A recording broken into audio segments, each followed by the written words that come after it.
Have you ever been in the middle of a kiss and suddenly had a terrible thought? Something like, wait, am I literally exchanging saliva right now?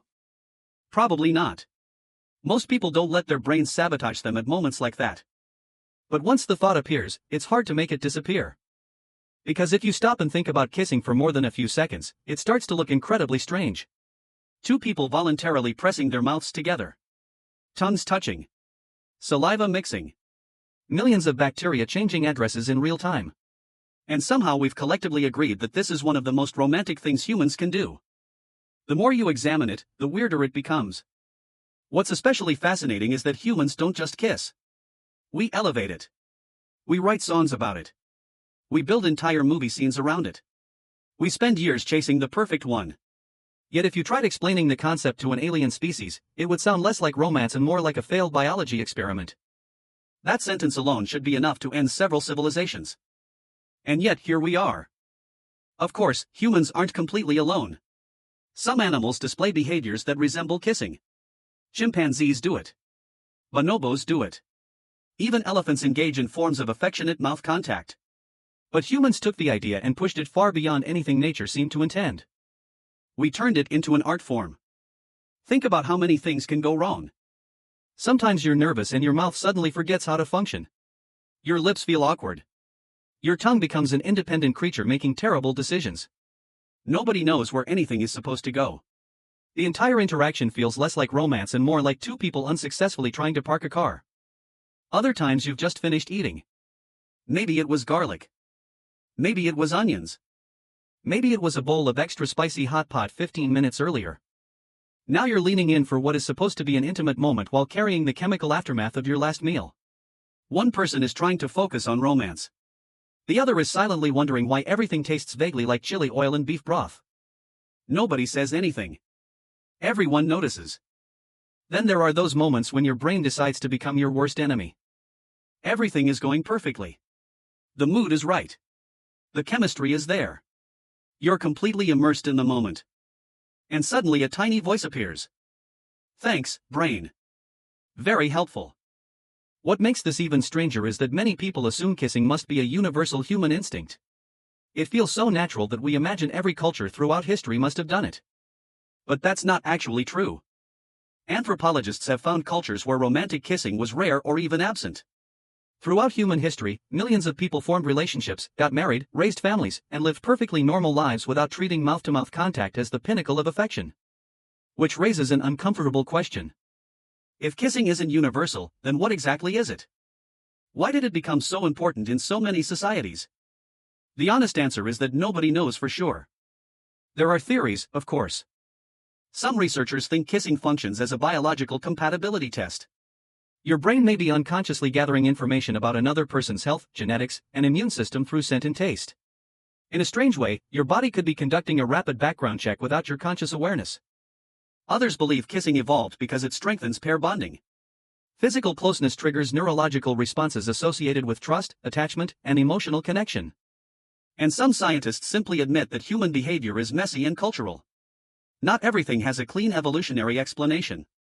What we do know is that kissing involves an astonishing amount of biological exchange.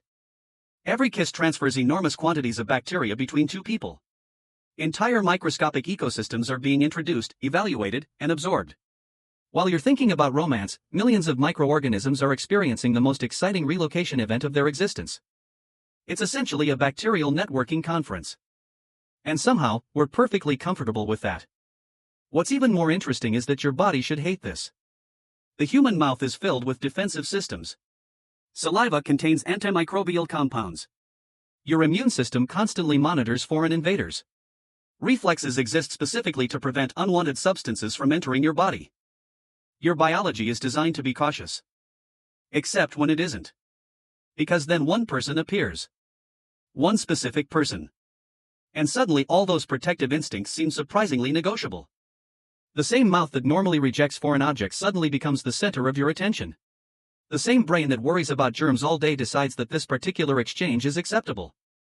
Not because the bacteria disappeared. Not because the biology changed. But because emotion rewrote the rules. And that's probably the strangest part of all. People often describe kissing as intimate, but intimacy isn't really about saliva. It's not about lips. It's not even about physical contact. It's about trust. You're allowing another person into a space that your body normally protects. You're temporarily lowering defenses that exist for a reason. At some level, your brain has decided this person belongs inside the circle rather than outside it. Not safe from germs. Safe from rejection. Safe from loneliness. Safe from being alone. Maybe that's why people keep doing it despite how objectively strange it looks under a microscope. Because if you examine kissing purely from a biological perspective, it's ridiculous. You're exchanging fluids. You're sharing bacteria. You're sampling traces of each other's recent meals. You're navigating an activity with enough potential for awkwardness to fill entire comedy movies. People bump teeth. People misjudge timing. People accidentally collide noses. Sometimes one person closes their eyes while the other forgets to. Sometimes both people pull away at exactly the same moment and spend the next 30 seconds pretending nothing happened. It's a spectacularly imperfect process. Yet somehow, after enough practice, something changes. The awkwardness fades. The self-consciousness disappears. The analysis stops. And for a moment, your brain stops treating the interaction like a biology lesson and starts treating it like an experience. That's when it works. That's when the bacteria, the saliva, the evolutionary theories, and the awkward mechanics all disappear into the background. At least until your brain decides to ruin everything again by reminding you that you're literally exchanging microorganisms with another human being. The truth is that humans are a deeply strange species. We look at the inside of another person's mouth and see romance. We create entire industries dedicated to making our mouths more appealing for this purpose. Toothpaste, mouthwash, mints, gum, breath sprays, billions of dollars spent every year preparing for an activity that would sound completely absurd if described without context. We're probably the only species on Earth that brushes its teeth because it hopes to put its tongue inside someone else's mouth later. And somehow, that's normal. So the next time you're kissing someone and your brain suddenly whispers, "You are literally exchanging saliva right now," just remember that you're not discovering anything new. The bacteria already know. They've known from the beginning. The strange part isn't the saliva. The strange part is that humans looked at this entire situation, decided it was romantic, and then built centuries of poetry around it.